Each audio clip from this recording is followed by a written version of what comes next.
আর এই স্বরাষ্ট্র উপদেষ্টা বাংভুই বলে কিনা সে আইন কি নতুন হয়েছে, সে জানেই না কত বছরে লাইসেন্স পায়, কত বছরে কর দিতে হয়, কত টাকা আয় কর দিতে হয়, সে জানেই না বুড়া বাং সে কিভাবে স্বরাষ্ট্র উপদেষ্টা হয়। চেয়ার থেকে নামাই ফেলেন। আপনি স্বরাষ্ট্র উপদেষ্টা কোন যোগ্যতা রাখেন? আপনি আইন সম্পর্কে জানেন, আপনি সংবাদ সম্মেলনে চলে আসছেন এই বিষয়ে কথা বলার জন্য। আপনার আসার আগে এই বিষয়ে কথা বলার জন্য আসার আগে আপনি রিসার্চ করে আসা উচিত ছিল যে কত বছর বয়সে মানুষ লাইসেন্স পায়, কত বছর বয়সে পায়। বৈধ লাইসেন্সের ক্ষেত্রে 30 বছর আছে না কিরকম?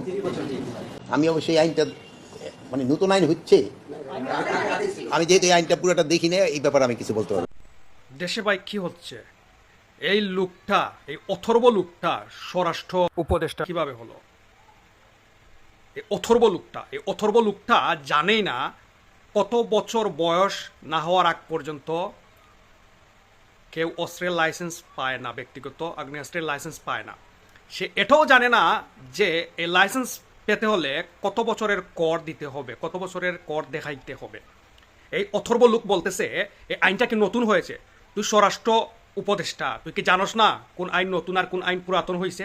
ভংদরস বুইরা হ্যাঁ ভংদরস। এই লোকটা বলতেছে চশমার জায়গায় মোবাইলের জায়গায় চশমা, এর জন্য ওইটা সাথে করে এয়ারপোর্টে এই শিশু উপদেষ্টা আসিফ মাহমুদ নিয়ে ওইখানে ধরা খাই। হয়তো চশমাটা নিয়ে যাবেন, ভুলে হয়তো চশমা না নিয়ে মোবাইলটা নিয়ে রওনা হয়ে গেলেন। এরকম এই ভুল, এটা একটা মানে জাস্ট একটা ভুল। কত বড় অথর্ব আর কত বড় স্টুপিড এই স্বরাষ্ট্র উপদেষ্টা, এর কোনো যোগ্যতা আছে বলে আমার মনে হয় না। এই ধরনের চামচাদের নিয়ে এই ইউনুস সুৎকুরের বাচ্চা এই তার প্যানেল গঠন করছে। এই চামচাদের কারণে আজকে বাংলাদেশ দুর্ভিক্ষের পথে যাচ্ছে। এরা তাদের স্বার্থে আইনকে ব্যবহার করতেছে। বিগত আওয়ামী লীগ আমলে এভাবে যদি কাউকে এয়ারপোর্টে ধরা হতো, তাকে সাথে সাথে তাকে কারাগারে পাঠানো হতো। সাথে আগে নথি কাটলেই প্রমাণ পেয়ে যাবেন, এয়ারপোর্টে গিয়ে নথি কাটেন, প্রমাণ পেয়ে যাবেন। কিন্তু এই উপদেষ্টা আসিফ মাহমুদ, এদের জন্য কি আইন আলাদা? সাধারণ জনগণের জন্য আইন আলাদা? এরা বৈষম্য বিরোধী আন্দোলন করেছিল জুলাইয়ে। তাদের তথাকথিত বানোয়ার জঙ্গি আন্দোলনকে নাম দিয়েছিল বৈষম্য বিরোধী। এরাই প্রতিনিয়ত প্রত্যেকটা জিনিস, প্রত্যেকটা সেক্টরে বৈষম্যের আকাশ পাতাল ফারাক তৈরি করছে।